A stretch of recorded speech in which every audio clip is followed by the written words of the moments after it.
Francisco Barnés Regueiro es ingeniero químico por la Universidad Nacional Autónoma de México.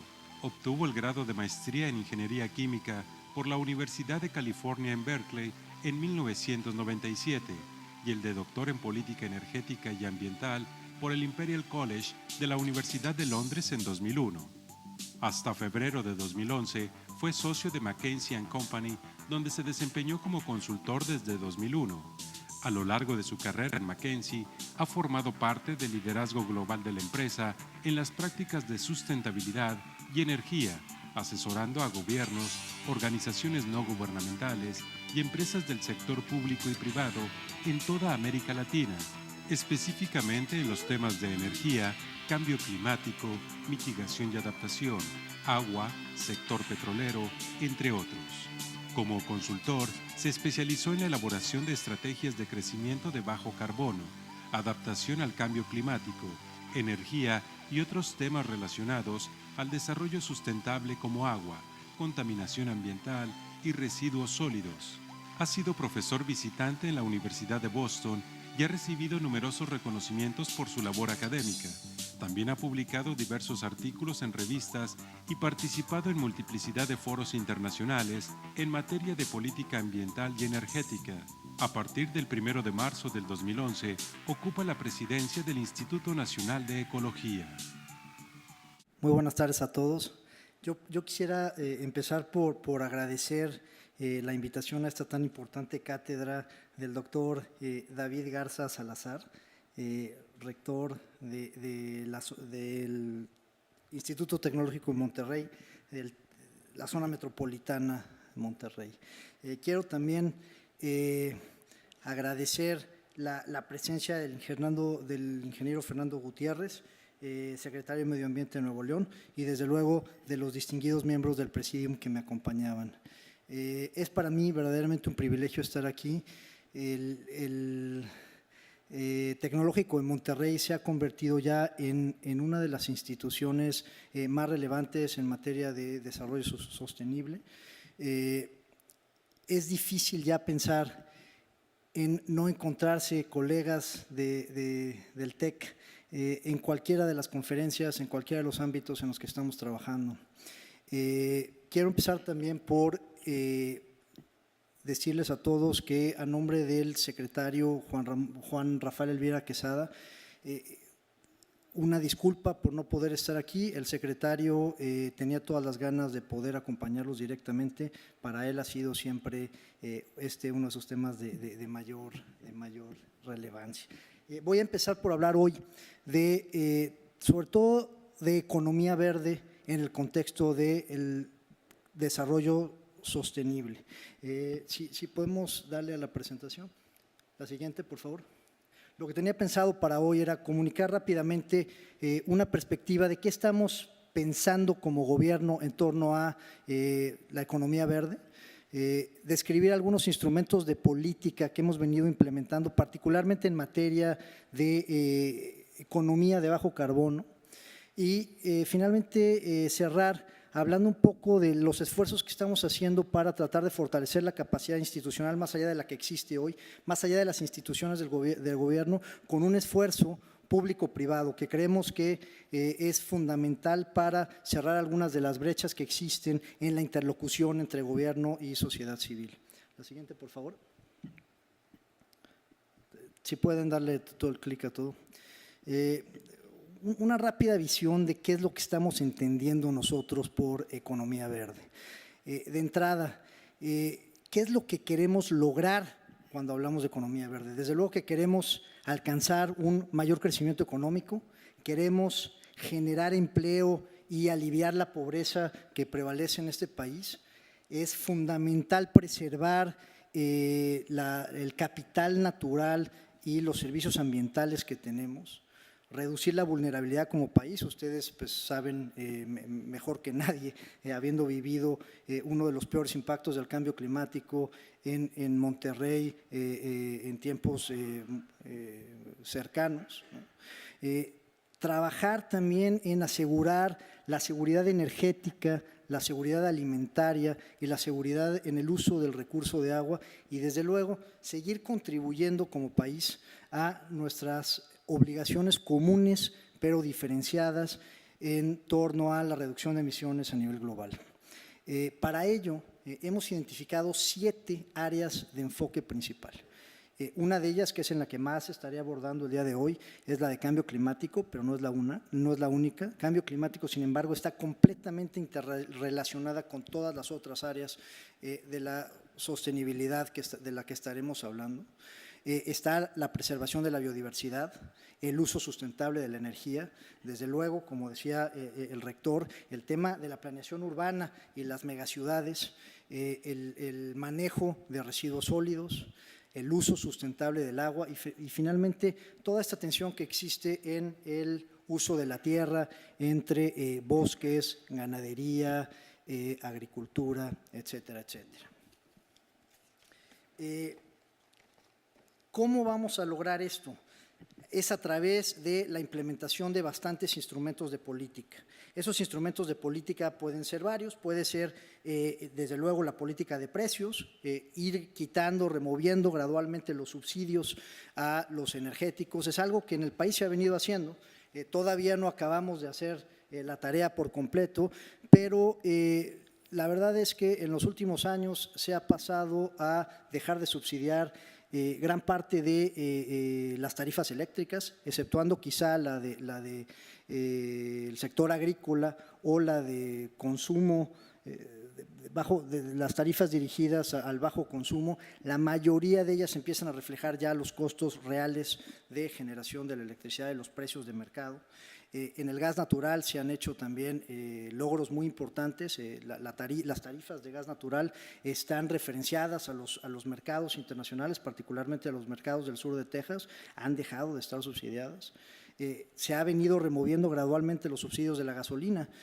Todavía hoy existe un subsidio y sobre todo cuando se ve el histórico de los últimos 10 años, sí se ve que hay un subsidio importante al precio de la gasolina y todavía desde luego que tenemos el precio del gas LP muy subsidiado y por ahí otros energéticos. Hay una serie de políticas adicionales que tenemos que tomar en cuenta, como son todas las políticas fiscales, programas de aliviación de la pobreza, y ahorita voy a entrar en detalle en algunos de estos que se están persiguiendo, que además tienen resultados directos también sobre la preservación del medio ambiente, cambios en los marcos regulatorios para promover la entrada del sector privado, por ejemplo, en renovables, en cogeneración y en otras áreas importantes de la sostenibilidad. Inversiones importantes en nivel de infraestructura, esto es fundamental. El Estado tiene que hacer inversiones en sus empresas paraestatales, los gobiernos estatales tienen que hacer importantes inversiones en transporte público, en el manejo de residuos sólidos, en vivienda, y es también fundamental que empecemos a fortalecer toda la capacidad institucional que tenemos, no solo en el gobierno federal, sino en el gobierno de los estados, en la academia, en el sector privado y sobre todo asegurar que los mecanismos de coordinación entre todas estas instancias se dan de tal forma que podemos trabajar en conjunto. La siguiente, por favor. Voy a enfocarme en particular en uno de estos temas, que es el tema de cambio climático y lo que estamos haciendo en materia de política a nivel gobierno federal. Y empiezo simplemente por dar un panorama de cómo está nuestro inventario de emisiones al 2006, que es el último que tenemos actualizado.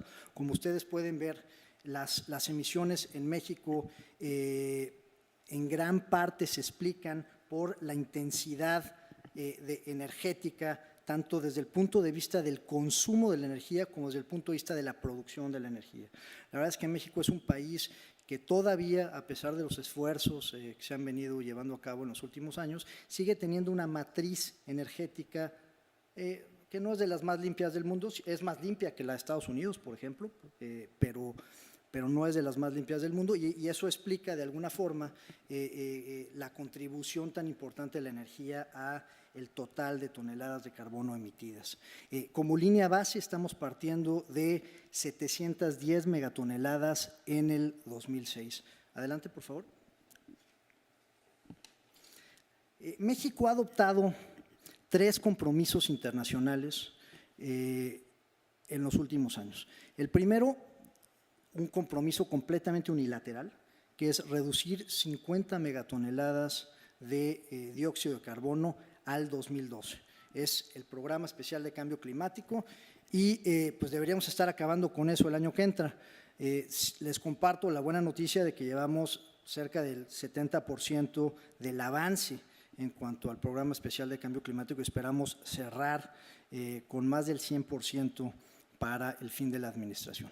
Otro de los compromisos que se han adquirido es la reducción de 30% de emisiones con respecto a un escenario tendencial, con respecto a una línea base, al 2020, al 2020. Este compromiso no es un compromiso vinculante, es un compromiso que está sujeto a que los países desarrollados contribuyan tanto con financiamiento como con a favorecer la adopción de tecnologías que se requieren para poder llevar a cabo esos esfuerzos.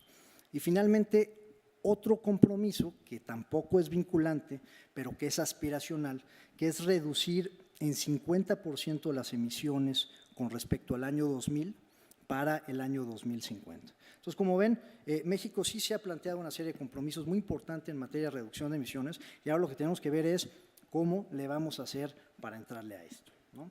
La siguiente, por favor. Esta administración ha sido particularmente activa en definir lineamientos y marcos de política que han permeado a lo largo de pues toda la sociedad, empezando por obligar a que en el Plan Nacional de Desarrollo haya lineamientos en materia de política ambiental. Además de ello, se han definido instrumentos de política transversal. ¿Qué son los instrumentos de política transversal? Son aquellos instrumentos que permiten que se trabaje de manera coordinada entre diferentes secretarías en el gobierno. Una de las cosas que típicamente hacemos es que pues, la Secretaría de Medio Ambiente va por un lado, la Secretaría de Energía va por otro, la Secretaría de Economía va por otro. Para evitar esto, se ha formado lo que se llama la Comisión Intersecretarial de Cambio Climático. La Comisión Intersecretarial de Cambio Climático lo que obliga es a precisamente darle una naturaleza transversal a este problema y asegurarnos que haya una coordinación entre las diferentes entidades de gobierno. Además de ello, se ha estado trabajando de manera activa en programas estatales de cambio climático y ahorita voy a entrar a detalle en ello. Los programas estatales de cambio climático nos parecen fundamentales porque gran parte de la solución a este problema no radica en lo que pueda hacer el gobierno federal, sino gran parte de la solución está en los municipios y está en los estados. En ese punto de vista celebramos, por ejemplo, que el segundo estado en concluir con su plan estatal de cambio climático fue precisamente el estado de Nuevo León y además se hizo precisamente con el apoyo del TEC de Monterrey que estuvo dirigiendo muchos de esos esfuerzos. Pero esta política, esta idea de enfocarse en materia de política ambiental, en temas de cambio climático, ha permeado a lo largo de todas las instituciones y eso ha derivado en que la estrategia de energía haya metas muy específicas para cambio climático, para sostenibilidad, que en la estrategia de agricultura haya metas muy importantes para ello, que en la estrategia de transporte haya metas para ello. Entonces, todas las instancias del gobierno federal están empezando a tomar el tema de cambio climático como un tema de prioridad nacional. La siguiente, por favor. Aquí rápidamente, el Programa Especial de Cambio Climático del que les hablaba hace un momento, es un portafolio de iniciativas que nos permiten reducir hasta 50 megatoneladas. Es importante distinguir que hay 22 iniciativas que representan cerca del 85% del potencial. Estas iniciativas, más que ninguna otra, les está dando un seguimiento puntual para asegurarnos que se pueda cumplir con los compromisos adquiridos. La siguiente, por favor. La Estrategia Nacional de Energía ya incluye o ya ha tomado como suyo también el tema de cambio climático. Y dentro de las metas se plantean indicadores que son muy relevantes en materia de sostenibilidad. De entrada, hay una meta para incrementar la penetración de tecnologías limpias, básicamente de renovables y de tecnología nuclear hacia el 2024. Esta meta, de alguna forma, debe de estar completamente ligada con los programas que está persiguiendo el gobierno para asegurarse que eso suceda.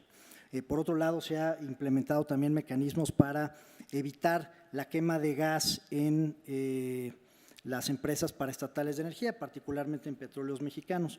El gas, gas metano, es un gas muy importante desde el punto de vista de su potencial como gas de efecto invernadero. Es 20 veces más poderoso en la atmósfera de lo que es el dióxido de carbono, y es importantísimo que reduzcamos tanto las emisiones de gas natural como la quema de gas que genera dióxido de carbono. En ese sentido, ya hay una meta muy agresiva, que es pasar de cerca del 10% de quema de gas a prácticamente menos del 1% al 2024, y además se está trabajando en programas muy importantes para promover la eficiencia energética a todos niveles, tanto en los usuarios finales de energía como en los productores de energía. La idea es que para el 2024 se haya reducido hasta el 20% el consumo de energía con respecto a una línea base. La siguiente, por favor.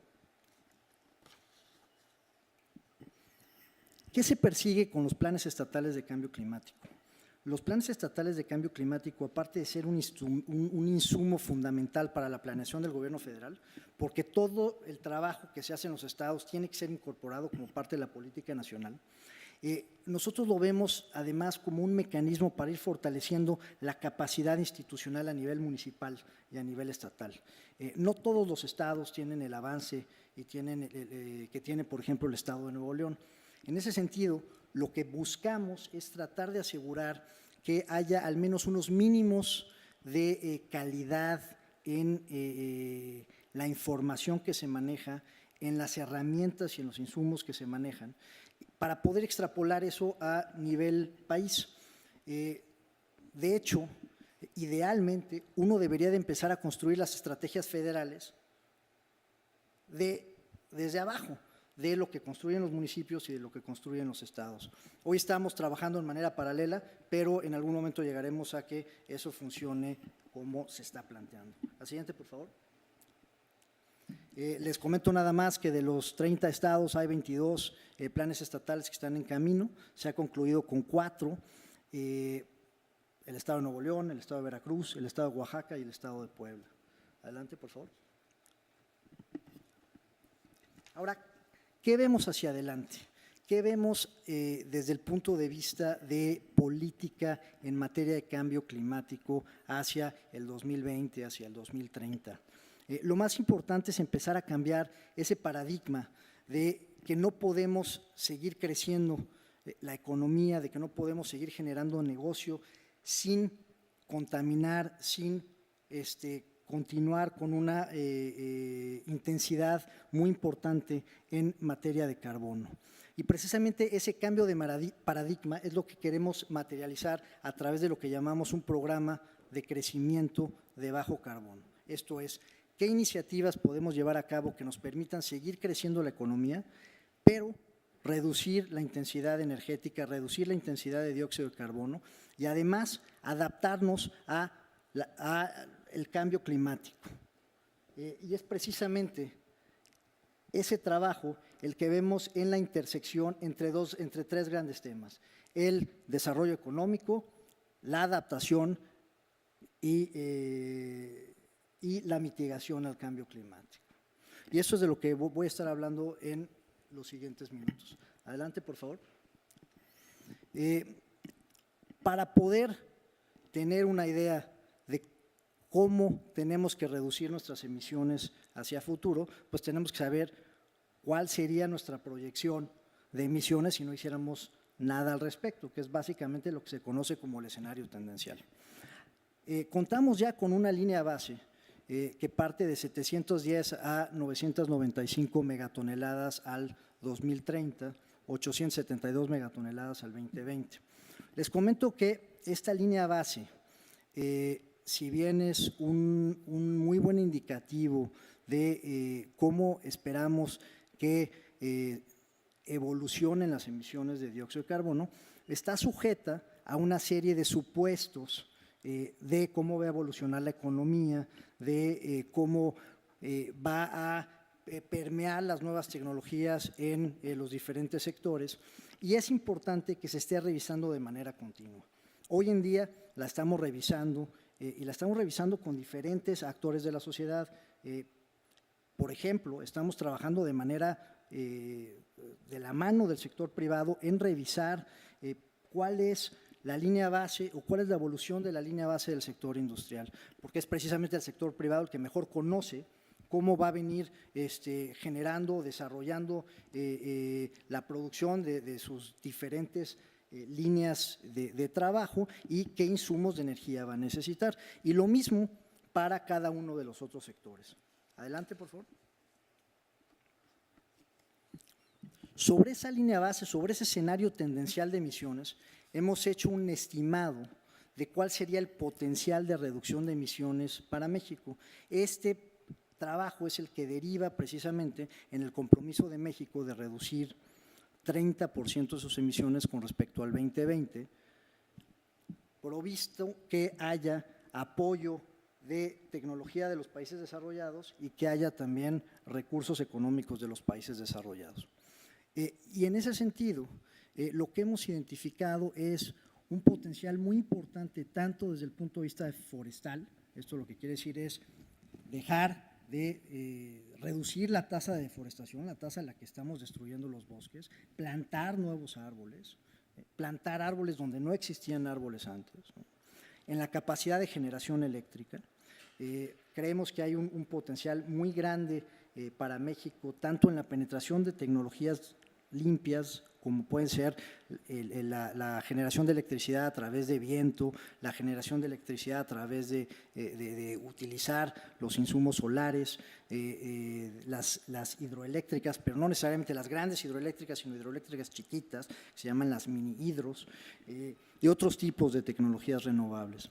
Pero uno de los grandes áreas donde hay potencial para reducir emisiones es precisamente en el uso eficiente del recurso, en el uso eficiente de la energía eléctrica. Y eso no solo es un trabajo que tiene que hacerse como política de Estado, que tienen que hacer las grandes empresas, eso es algo que podemos empezar por hacer nosotros.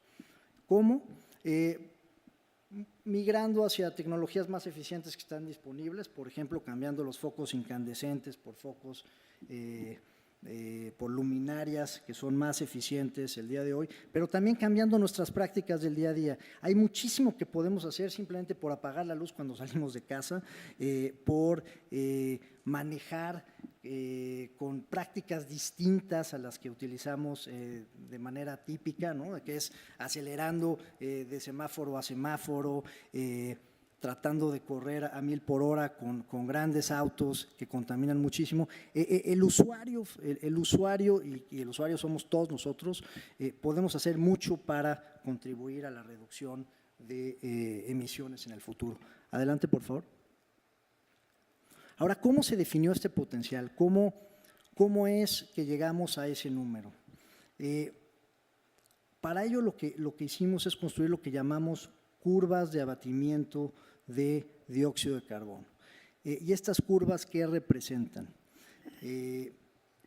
Lo que tenemos aquí graficado son todas las oportunidades que identificamos para reducir emisiones, ordenadas de acuerdo a su costo y a su potencial. En el eje de las X, en el eje horizontal, lo que vemos es el tamaño del potencial de reducción de emisiones de cada una de las intervenciones. Entonces, por ejemplo, ahí donde dice focos incandescentes a focos CFLs, eso lo que quiere decir es que el ancho de la barra me define cuál es el potencial total que tendría esa particular iniciativa, y lo que está graficado en el eje vertical es el costo asociado a implementar esa medida, de tal forma que aquellas iniciativas que veamos que tienen costos negativos, en realidad pues lo que están haciendo es no solo reducir emisiones, sino además generarnos un ingreso. Son iniciativas, las comúnmente conocidas como de ganar-ganar, ¿no? ¿Por qué? Porque genera negocio, y porque además reducen emisiones.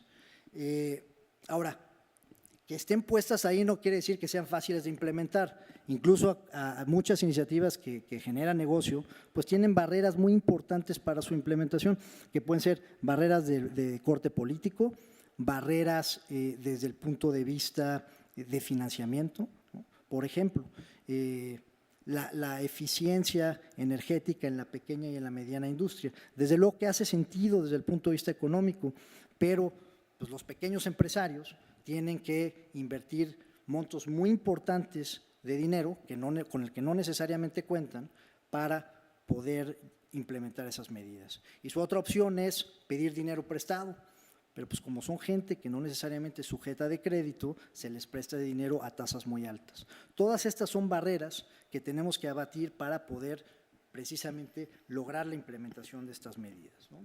Lo que es bien importante es que del lado izquierdo de la curva vemos aquellas medidas que en principio generarían dinero y esas representan cerca del 50% del potencial identificado.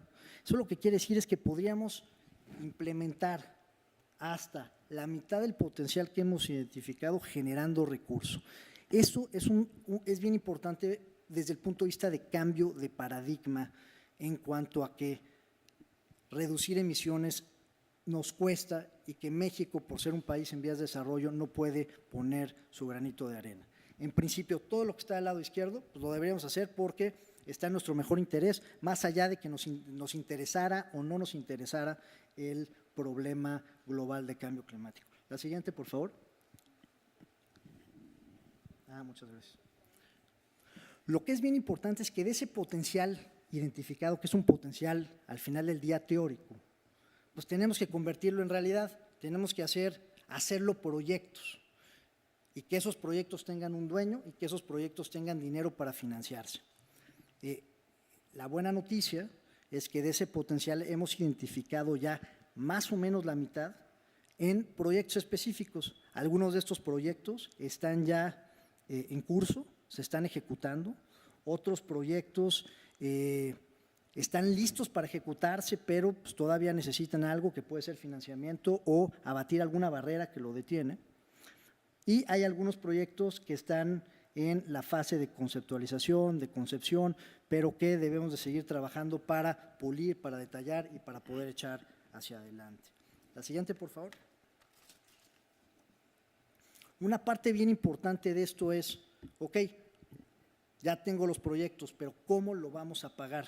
¿Quién va a incurrir con el gasto para poder hacer eso una realidad? Y hemos hecho un ejercicio por tratar de identificar cuál es el gasto total o la inversión total que se requeriría para poder implementar ese potencial, que es del orden de 76,000 millones de dólares al 2020. Como ustedes pueden ver, es un número muy, muy grande. Y luego, ¿cómo debería de dividirse esa inversión a lo largo de los diferentes actores de la sociedad? Hay parte de ese costo que vamos a incurrir como usuarios. ¿Por qué? Porque las tecnologías limpias cuestan dinero. Y ahí es donde el gobierno federal y también los gobiernos estatales van a tener que ser muy cautelosos en tener programas de apoyo para los sectores más marginados, para asegurarnos que las clases sociales más pobres no incurran con toda esa inversión. Ahora, cuando hablamos de inversión, no quiere decir el rendimiento total para los actores que ponen el dinero. Aquí estamos diciendo el dinero que hay que poner al frente, pero a su vez eso puede generar dinero. Por ejemplo, lo que les decía hace rato de eficiencia energética en las industrias. Requiere una inversión, pero eso en lo que se traduce es en un gasto menor de la energía eléctrica, que a su vez se traduce en un menor pago por los usuarios en sus cuentas mensuales. La siguiente, por favor. Ahora, hasta ahora solo hemos hablado de reducir emisiones y de cómo le vamos a hacer para reducirla, pero no hemos hablado de qué implicaciones puede tener este tipo de acciones sobre la economía. Para nosotros lo que es fundamental es entender cada una de estas acciones, si ayuda o no ayuda a el crecimiento económico, si ayuda o no ayuda a generar empleos, si ayuda o no ayuda a fomentar o a mejorar algunas otras variables económicas, como puede ser la entrada de divisas internacionales a México, el ahorro a nivel doméstico, etcétera, etcétera. La buena noticia de algunos análisis preliminares que hemos hecho es que la implementación de estas acciones ayudaría a crecer la economía, no de manera gigantesca, pero sí ayudaría a crecer la economía. Y la otra buena noticia es que también en el neto generaría nuevos empleos. Esto quiere decir que cuando hablo del neto es algunos sectores tendrán una contracción de empleos, otros sectores tendrán un desarrollo de empleos. Y en el neto esperamos que ese balance sea positivo. Este análisis hay que hacerlo sector a sector. ¿Por qué? Porque habrá algunos. Muchas gracias.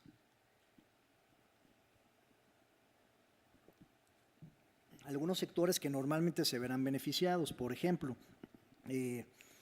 si estamos metiendo nuevas tecnologías desde el punto de vista de generación de electricidad, renovables, etcétera, bueno, pues habrá nuevos empleos que se generen por esa vía, pero pues habrá otros empleos que dejen de existir por las tecnologías convencionales que se estaban utilizando antes. Adelante. Hasta ahora hemos hablado de cómo reducimos emisiones en México y cómo aprovechamos esa reducción de emisiones para generar negocio en el país, pero no hemos hablado de cómo nos preparamos para abordar los efectos del cambio climático que ya nos están aquejando el día de hoy. Y esto tiene que ser parte medular de una estrategia de crecimiento de bajo carbono. Lo que tenemos en esta lámina es un histórico de algunos de los grandes desastres naturales en materia climática que hemos tenido desde el 72 hasta la fecha.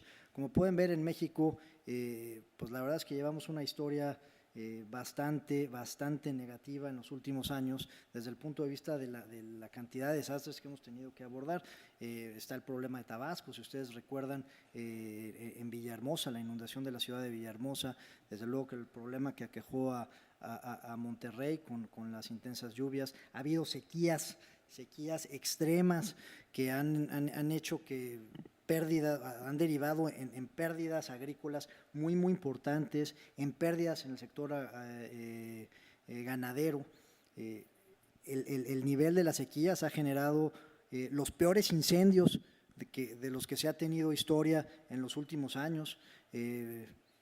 Solamente el año pasado, bueno, recordarán que se tuvieron incendios muy importantes en todo el norte del país, que finalmente se pudieron controlar, pero que resultaron en una pérdida muy importante del acervo de bosques que tenemos en este país y también de la biodiversidad.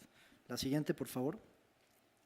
En concreto, para México, y esta lámina es un poco preocupante. Lo que vemos del lado izquierdo, la barrita azul, es la cantidad de gente que ha sido afectada hoy en materia de cambio climático. Estas son cifras pues estimadas, obviamente nunca se tiene en función de lo que reporta el CENAPRED, de lo que reportan algunas instituciones, y hacemos una proyección de cuánta gente sería afectada en México por los desastres de cambio climático para el 2030. Y básicamente, pues, ¿por qué crece de manera tan dramática? Bueno, primero crece porque la población crece y entonces, incluso si tuviéramos el mismo comportamiento del clima, bueno, pues estaríamos afectando más gente de las que estamos afectando hoy. Pero además, por los efectos del clima, estamos viendo que podría haber hasta 1.8 millones de gentes afectadas para el 2030. Y lo más importante es que estas gentes afectadas están en los sectores más pobres de la sociedad, en aquellos que tienen los mayores índices de marginación. Entonces, como Estado tenemos una obligación para tratar de diseñar políticas para abordar este problema. Adelante, por favor. ¿Cómo le vamos a hacer? El tema de la adaptación es probablemente todavía más complicado que el tema de la mitigación, y la razón de ello es que no es un problema global, sino es un problema local. Y entonces necesitamos precisamente de la intervención y del conocimiento y el desarrollo de información a todos niveles, desde el nivel municipal, ¿no?, hasta el nivel sectorial.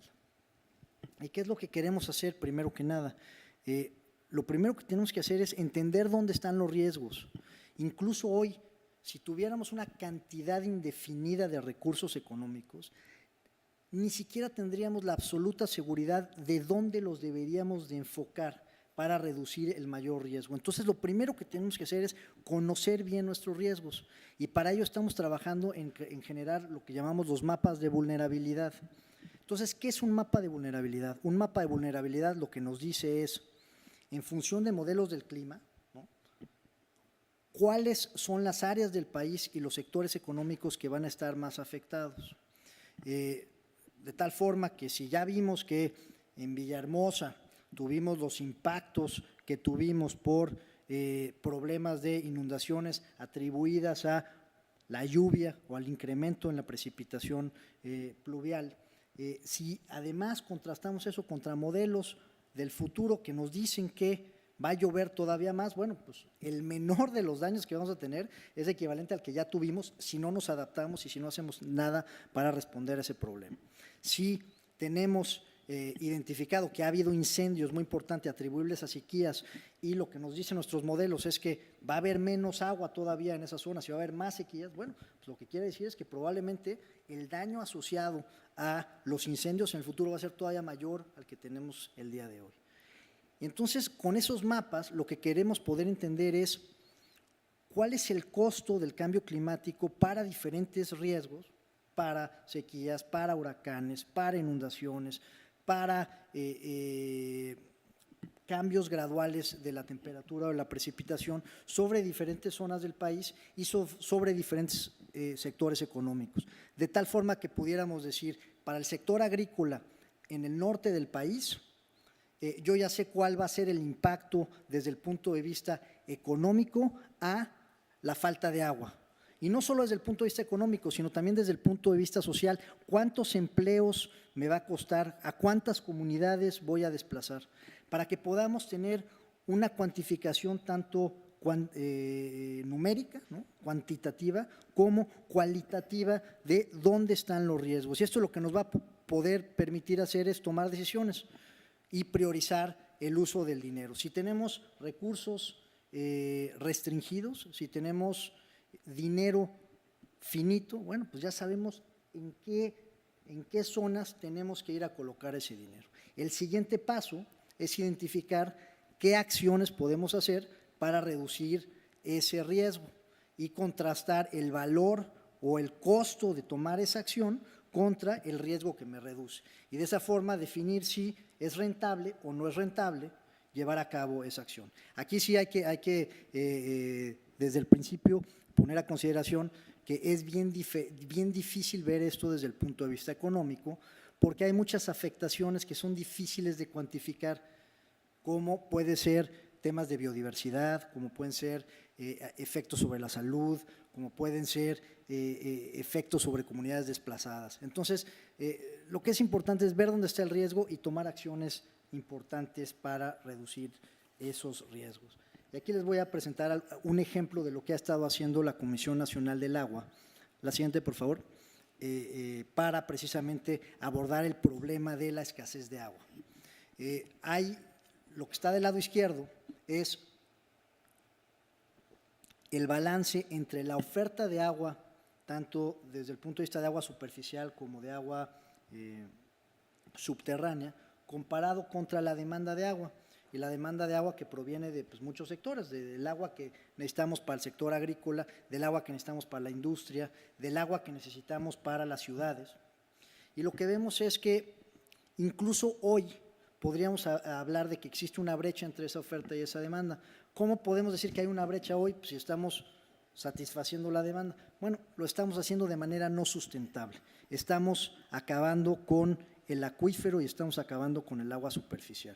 Si además proyectamos cómo va a evolucionar esa demanda hacia el futuro y cómo evoluciona la cantidad del recurso que esperemos tener, bueno, pues esa brecha se hace todavía más grande. Esto lo que quiere decir es que vamos a tener que identificar mecanismos para llevar agua a los sectores que van a tener una escasez importante. Y además esto varía de manera muy dramática de región a región en el país. Hay regiones pues, que tienen muchísima agua y tienen precisamente el problema de las inundaciones, pero hay regiones en las que este problema es todavía mucho más grave de lo que aquí se presenta, porque pues, obviamente este es el promedio nacional. La siguiente, por favor.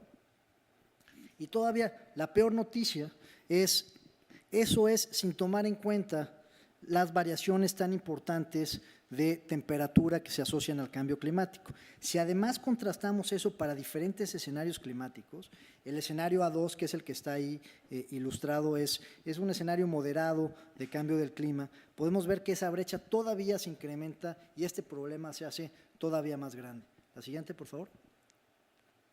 Ahora, la Comisión Nacional del Agua ha estado trabajando en identificar cómo puede cerrar esa brecha hacia el futuro. Ya ha identificado medidas tanto desde el punto de vista de reducir la demanda del agua, hacer más eficiente el uso de agua en las casas, en el sector industria, en la agricultura, como también inversiones en infraestructura para cerrar con esa demanda. Y esta es la misma lógica de la que les hablaba antes para el cambio climático. Lo que vemos en el eje horizontal son las diferentes acciones que se pueden llevar a cabo para reducir la brecha en la demanda, entre la oferta y la demanda de agua. Lo que vemos en el eje vertical es cuánto cuestan. Entonces también hay una serie de iniciativas, sobre todo todas las que tienen que ver con el uso eficiente del agua, pues que generan un negocio. ¿Por qué? Pues porque no estamos tirando el recurso y lo estamos aprovechando. Hay una serie de medidas que empiezan a ser mucho más caras, que son las que están del lado derecho, que son todas las que tienen que ver con incremento en infraestructura, trasvases, o sea, llevar agua de una región a otra. Y esto lo que nos hace pensar es, bueno, implementemos medidas de eficiencia en el uso de agua, cuidemos el uso del recurso. Adelante, por favor. La siguiente.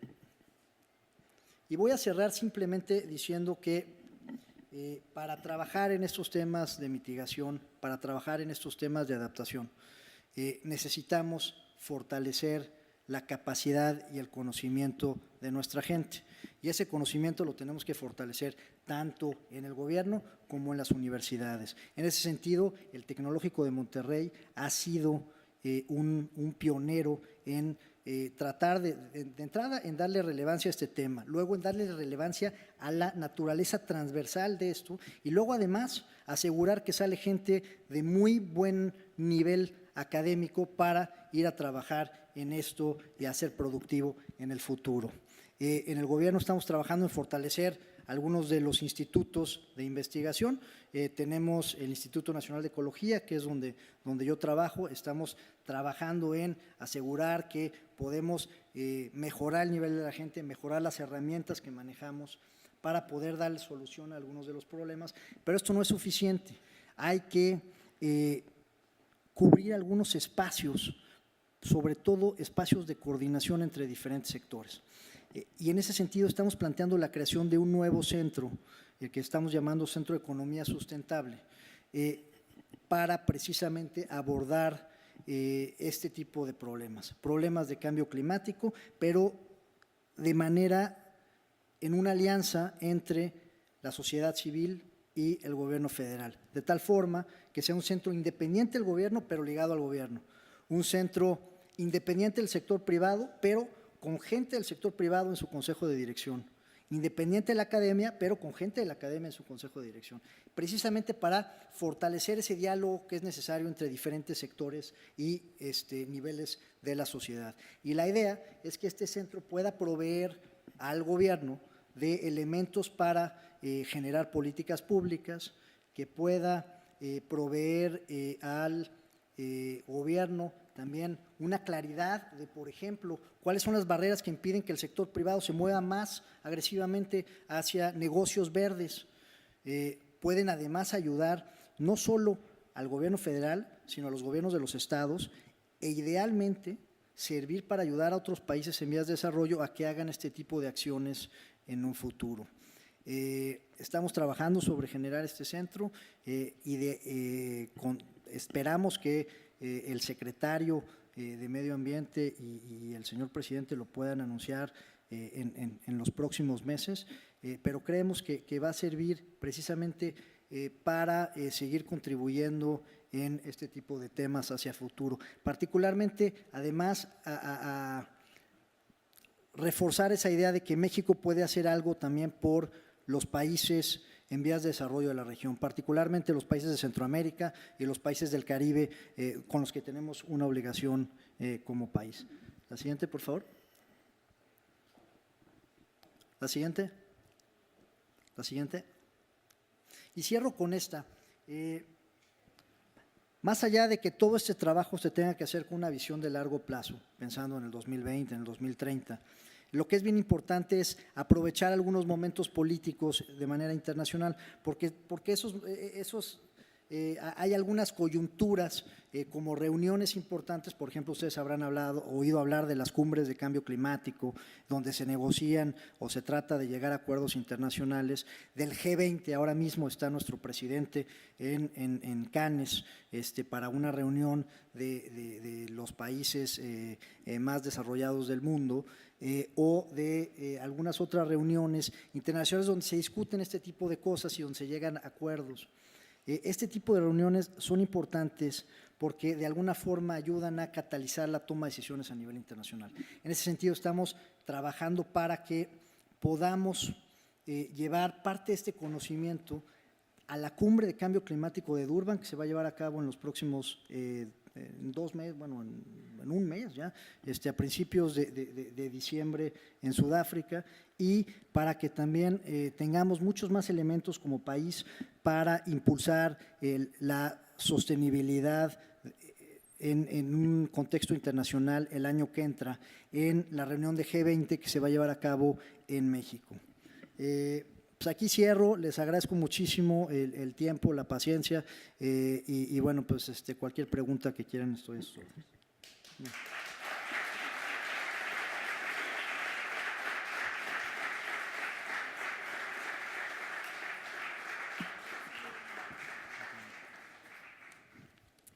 Muchísimas gracias, doctor Barnés. Yo me imagino que sí nos ha dado material para muchas preguntas. Normalmente la gente toma un poquito de tiempo en calentar motores. No sé si ya hay algunas. Les pedimos a nuestros colaboradores, Vivi, Andrea, por favor, si me pasan los papelitos.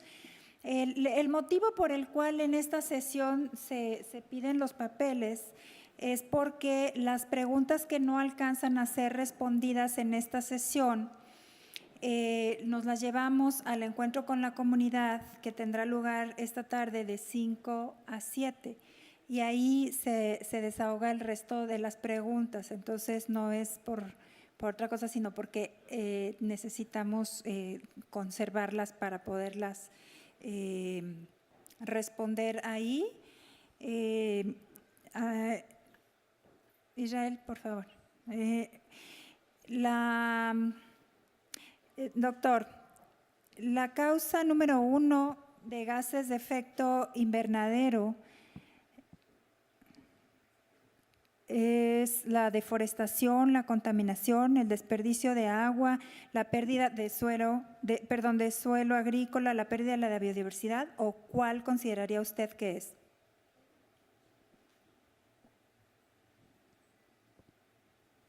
Adelante, doctor, por favor. ¿Me oyen? Sí. ¿Sí? Es muy variante de país a país. ¿Perdón? Sí, la pregunta es básicamente ¿cuál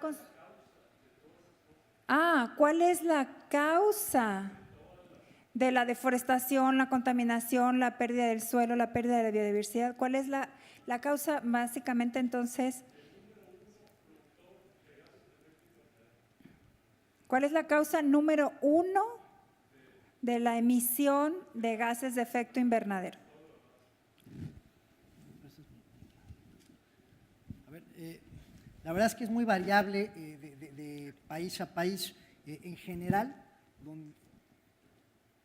a nivel sectorial, lo que vemos que más contribuye a el efecto invernadero son las emisiones en el sector eléctrico. El sector eléctrico típicamente… Sí.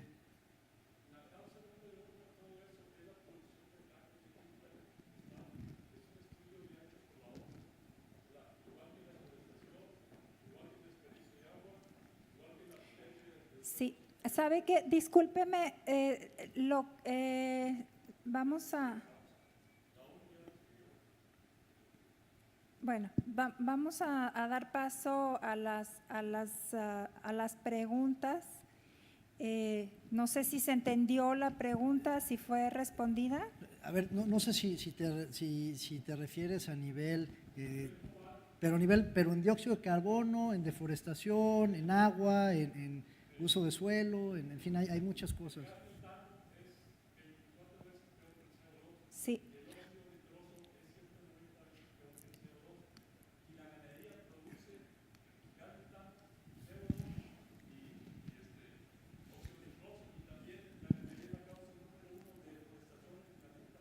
A ver.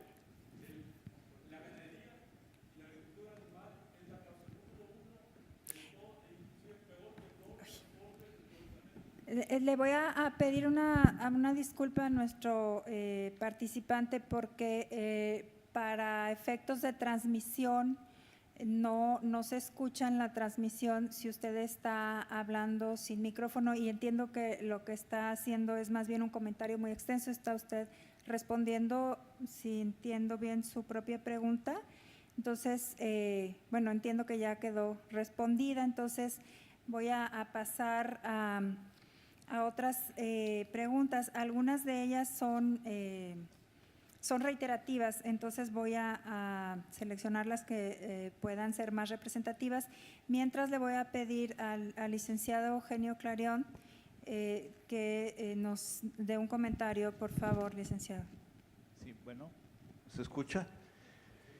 Doctor, ¿cuándo nuestra sociedad, el gobierno federal y los estados empezarán a utilizar instrumentos económicos para cambiar el comportamiento del ser humano? Porque ha mencionado usted varios temas, pero seguimos subsidiando la electricidad para bombear agua y arruinar los acuíferos. El agua potable en la Ciudad de México casi la regalamos y no hay dinero ni para reciclarla, ni para reparar las redes, ni para nada. Y además la gente al regalársela pues no la cuida. El subsidio a los combustibles es una barbaridad, es una aberración. Queremos que utilicemos vehículos más eficientes, motores más pequeños en los camiones, en los transportes, en los automóviles, y nos subsidian la gasolina. Entonces, deberíamos empezar a utilizar instrumentos económicos que de alguna manera cambien nuestro comportamiento para de esa manera aminorar todos estos efectos negativos. Y ejemplos hay muchos más, el de la basura. Regalamos el recoger basura revuelta. En Japón, si le entrego revuelta me ponen una multa. Tengo que entregar el aluminio y el vidrio y todo separado para que sea reciclado. Entonces, mientras no empleemos por populismo o por razones políticas instrumentos económicos, va a ser muy difícil.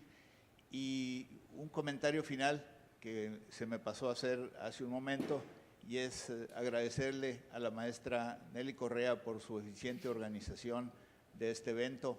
Felicidades, maestra. Muchas gracias. Doctor. Don Eugenio, la pregunta que hace es fundamental, y la razón por la que no hemos hablado más de ello es porque es de lo más difícil de implementar, pero ciertamente se tiene que hacer. Todo lo que usted dice se tiene que hacer. Los subsidios a los energéticos, los subsidios al agua, se traducen en una mala señal en el consumo, y eso pues obviamente nos lleva a algunos de los problemas que tenemos. Creo que algunos de ellos se han venido abordando de manera gradual. Seguimos teniendo un subsidio en el sector eléctrico que es particularmente en lo que tiene que ver las tarifas para el campo y en los de más bajo consumo, que son importantísimos. En el sector agrícola, pues un subsidio en la electricidad pues, se traduce en dos grandes problemas. El primero es el uso irracional de la electricidad y el otro es, generalmente, la electricidad se utiliza para bombear agua. Entonces, además de eso, pues genera un uso excesivo del agua. Hay una serie de propuestas que estamos evaluando. Uno se llama el desacoplamiento de la tarifa 09. La lógica de eso es quitarle el subsidio a algunas comunidades de campesinos, pero regresárselo como una donación para que ese dinero se utilice en prácticas sustentables en la agricultura, en el uso. Entonces eso pues tiene la ventaja de que por un lado incentivas el uso racional de la electricidad, por otro lado incentivas también al tener prácticas más eficientes en el agrícolas, pues lleva menor nivel en el uso de agua, ¿no? Y además de todo pues genera una mayor productividad en el campo. Entonces el tipo de soluciones que estamos tratando de buscar a nivel intersectorial, que no son triviales de utilizar porque hay instrumentos de planeación en los diferentes sectores que ya de alguna forma están dando otro tipo de incentivos y entonces hacen que pues, a los campesinos no necesariamente les sea atractivo eso, diciendo, ¿por qué voy a renunciar a mi subsidio si yo ya tengo algún apoyo para eso por otro lado? Entonces tenemos que trabajar ahí sí de manera muy coordinada a nivel gobierno y pues, sí hay un costo político, pero son cosas que se tienen que hacer. En gasolina, además ocurren cosas bien chistosas en nuestro país porque y hay una lógica para ello. Por ejemplo, cuando más subsidiamos el precio de la gasolina, ni siquiera es cuando los precios del petróleo están más bajos, sino precisamente cuando están más altos. Eso y es por lo que se da el subsidio. ¿Y por qué ocurre eso? El gobierno federal recibe como 40% de sus ingresos vía las ventas de hidrocarburos. Y de ese monto, de esa bolsa, como la mitad viene de exportaciones de petróleo y como la mitad viene por las ventas a nivel nacional. Entonces, cuando los precios de petróleo son muy altos, pues estás recibiendo una parte importante de recurso, entonces no tienes el incentivo necesariamente de cobrar la gasolina muy cara. Cuando se te cae el precio del petróleo, pues tienes que compensar y entonces, pues, nos guste o no nos guste, pues empezamos a subir el precio de la gasolina. La verdad es que una de las cosas que sí ha declarado ya la Secretaría de Hacienda y en la que sí se está trabajando es en desfasar gradualmente los precios de los subsidios de las gasolinas. Y si ustedes se han fijado, pues cada vez que van a la gasolinera están pagando un poquito más. Y todavía tenemos un rezago, pero ya nos estamos acercando. Y bueno, pues es una asignatura pendiente, particularmente, por ejemplo, los precios del agua.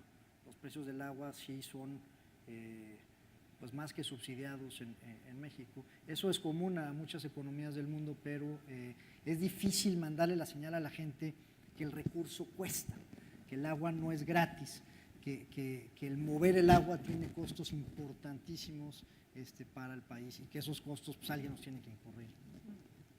Muchas gracias, doctor. Y bueno, aquí hay un par de preguntas que están vinculadas justamente con lo que está comentando. Una de las estrategias de planeación para la sostenibilidad más importantes y que ha estado promoviendo precisamente la Secretaría de Medio Ambiente es el ordenamiento ecológico. Hace un momento usted mencionaba llevar agua a la gente. De acuerdo al ordenamiento ecológico, ¿no sería quizá una mejor estrategia el llevar a la gente a donde está el recurso? Absolutamente correcto, esa visión. Estamos haciendo algunas cosas que no tienen ninguna lógica. Por ejemplo, en la cuenca de Lerma-Chapala tenemos dos ciudades que son la ciudad de Querétaro y la ciudad de Aguascalientes. La ciudad de Querétaro y la ciudad de Aguascalientes están en zonas donde hay poca agua. Y además, si uno ve la tendencia en la demanda del agua por el crecimiento urbano, pues no va a haber manera de cubrir con esa demanda de agua. Entonces, tenemos que empezar a implementar medidas de planeación urbana, medidas de planeación en la política industrial, que estén acordes a los recursos que tenemos en cada una de las zonas del país. Entonces, ciertamente el ordenamiento ecológico es y tiene que ser una de las iniciativas más importantes del gobierno, tanto a nivel federal como a nivel local, y creo que en eso pues, se está trabajando de manera activa. Gracias. Esta, le comento, está vinculada. Piden que si podría usted profundizar más en las actividades y planes con respecto al uso y manejo sostenible del agua y si están trabajando sobre este tema en algunas instituciones y organizaciones precisamente para la gestión y manejo sostenible del agua. Sí, desde luego. La Secretaría de Medio Ambiente da muchísima importancia al uso del agua. El uso del agua pues, está vinculado con muchísimas de las actividades productivas del país y además pues, es un recurso pues, necesario para la vida. En ese sentido, se están llevando a cabo acciones en muchos niveles de gobierno. Desde luego la Comisión Nacional del Agua es la que lleva el liderazgo en todo esto y la Comisión Nacional del Agua está trabajando de manera muy cercana con la Secretaría de Agricultura para mejorar la eficiencia en el uso de agua en el sector agrícola. ¿Por qué? Porque hay 60% o más de 60% de la solución para cerrar esa brecha entre la oferta y la demanda está precisamente en las acciones que podemos llevar en el sector a cabo en el sector agrícola, porque es uno de los grandes consumidores de agua en este país. ¿Y cómo se logra eso? Pues a través de prácticas eficientes en la agricultura, como puede ser el riego tecnificado, el riego por aspersión, y se está trabajando en ello. Ahora, es importantísimo también trabajar, por ejemplo, con la industria. Aunque ahora la industria representa el volumen total del agua que consume es pequeño, cuando uno proyecta hacia futuro, pues es el que te va a tener el crecimiento más importante. Y además, el sector industrial es uno de los más capacitados para poder implementar este tipo de medidas. Y de hecho, la industria ya está trabajando de manera activa. Hay grupos de empresarios que han generado organizaciones precisamente para identificar mecanismos para hacer más eficiente el uso de agua. Entonces, se está trabajando sobre ello. Hay muchas instancias que trabajan en ello, particularmente el liderazgo de la CONAGUA. El Instituto Mexicano de la Tecnología del Agua trabaja de manera cercana con la CONAGUA también en implementar nuevas tecnologías y nuevos mecanismos para trabajar sobre ello. Gracias, doctor. Nos comentan que próximamente será el Congreso de Ciclismo en Monterrey y que sí este Congreso promoverá el ciclismo como alternativa a disminuir las emisiones de CO2. ¿Consideran ustedes la opción de vías para ciclistas como parte de sus proyectos? Sí, absolutamente. El transporte no motorizado tiene que ser también una de las medidas que persigamos de manera activa. Tiene mucho sentido, sobre todo además como complemento al transporte urbano. Uno puede pensar en líneas de metro conectadas también por ejemplo, por bicicletas para hacer más fácil la comunicación. Y tiene un impacto importante y creo que se están llevando a cabo medidas de estas en las ciudades más desarrolladas del planeta y es algo que tenemos que pensar para nuestra política nacional. Gracias. Vamos a dar paso a una última pregunta, el resto las llevamos al encuentro con la comunidad. En esta estrategia de cambio de fuentes de energía, ¿qué papel juega la energía nuclear? Esa es una muy buena pregunta y una pregunta difícil de contestar. En México tenemos una planta nuclear que es Laguna Verde. Hoy en día no se consideran o no se han considerado todavía desarrollos de nuevas plantas nucleares o no están en el portafolio de proyectos que se está viendo hacia adelante, más allá del descuellamiento, que quiere decir hacer más eficientes las plantas que ya existen. Generalmente la energía nuclear es muy cara es muy cara como inversión, después como costo de operación es muy barata, pero necesita una inversión muy, muy importante. Además toma muchísimos años en construirse. Las tasas de recuperación son largas, los horizontes de recuperación de la inversión son largas, y luego tiene también el tema del manejo de residuos, que es un tema complicado, además de todo el tema político a su alrededor. A nivel internacional, se había empezado a dar un auge a la energía nuclear hasta el reciente accidente de Fukushima. A partir de entonces, ha habido algunas economías que pues han dicho que seguirán con sus programas nucleares, pero hay otras que han tomado medidas muy drásticas. Por ejemplo, la economía alemana, la canciller Angela Merkel anunció un plan muy agresivo de reducción de emisiones en Alemania, pero además sin plantas nucleares.